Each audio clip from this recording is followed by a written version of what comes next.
জোবায়েদ, প্রবাসীদের ফ্লাইট নিশ্চয়ই এতক্ষণে চট্টগ্রামে পৌঁছে গেছে, তাদের স্বজনদের সঙ্গে কথা হয়েছে কিনা, আপনার কি বলছেন তারা?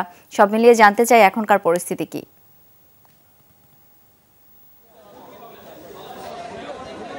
চট্টগ্রামে এখন পর্যন্ত 11 জন অবতরণ করেছে, তার মধ্যে বেশ কয়েকজনের সাথে আমার কথা হয়েছে।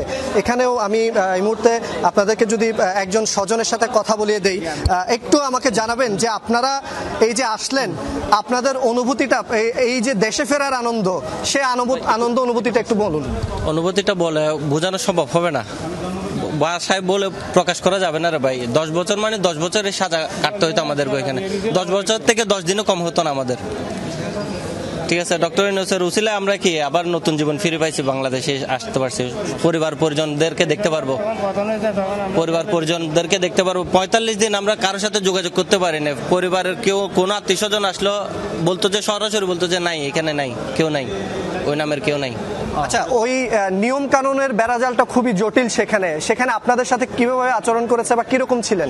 আচরণ কারোর জনের সাথে খুব মারাত্মক ছিল, কারোর জনের সাথে স্বাভাবিক ছিল, সাজা অনুযায়ী ছিল। যে যারা একদম রাফ এন্ড টাফে গেছে ওদের সাথে খুব মারধর হয়েছে। আর আপনারা যারা আসলেন, তারা আসার প্রক্রিয়াটা কি ছিল? আপনারা জানতে পারলেন কিভাবে আসছেন বা কখন জানতে পারলেন? পুরো ঘটনাটা একটু বলুন। পুরো ঘটনা বলতে গেলে কিন্তু সময় অনেক লাগবে। আমাদের প্রথমে একবার কোর্টে উঠানো হয়েছিল, কোর্টে উঠানোর পর আমাদের সাজা হয়েছিল 10 বছর।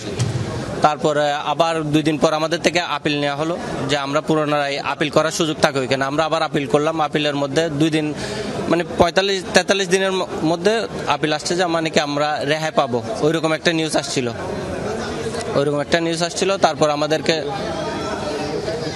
তারপর আমাদেরকে এমবেসি থেকে মানুষ এসে বলা হয়েছে যে আমরা কি দেশে ফিরে যাব ইনশাল্লাহ।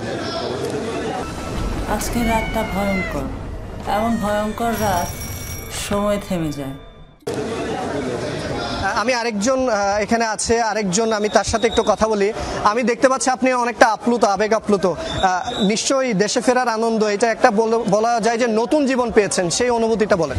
আলহামদুলিল্লাহ, আমাদের প্রধানমন্ত্রী, আমাদের মন্ত্রী বর্তমানে ডক্টর ইউনূস এটা করছে, আলহামদুলিল্লাহ শুকরিয়া।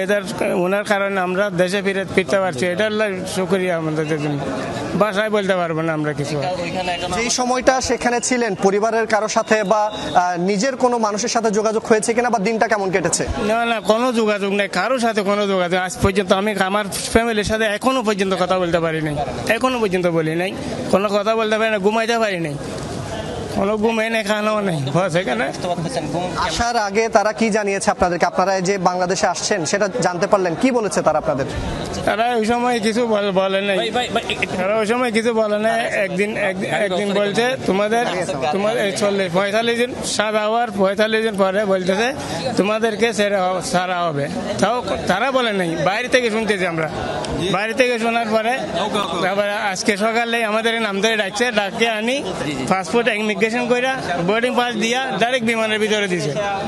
এতটুকু আপনারা শুনছিলেন যে তাদের যে ভাষ্যটা, আমি আরেকজনকে পেয়েছি, আপনি নিশ্চয়ই এই বন্দি দশা থেকেই এসছেন, সেই জায়গা থেকে তাদের কাছে শুনছিলাম যে তারা কষ্টের কথা বলছেন। একটি রুমে 30-35 জন। এখন সেই কথাগুলো মনে পড়লে নিজের মধ্যে অনুভূতিটা কি হয়, কেমন লাগে? আসলে নিশ্চয়ই সুখকর নয়। এটা আসলে বলে বোঝানোর ভাষা না। আমরা অনেক কষ্টের মধ্যে ছিলাম। আমরা বাংলাদেশ সরকারকে অনেক অনেক অনেক ধন্যবাদ যে আমাদেরকে বন্দিদশা থেকে মুক্ত করে আনছে। বাংলাদেশ সরকার না হলে আমরা এখান থেকে আসতে পারতাম না, আসার সম্ভাবনা ছিল না। ওদের ভাষ্যমতে যেটা বলছিল যে আমাদের এই যে সাজাটা হয়েছে ওটা মাফ করার মতো নয়, কিন্তু বাংলাদেশ সরকারের প্রচেষ্টায় আমরা এখানে ফিরে আসতে পারছি।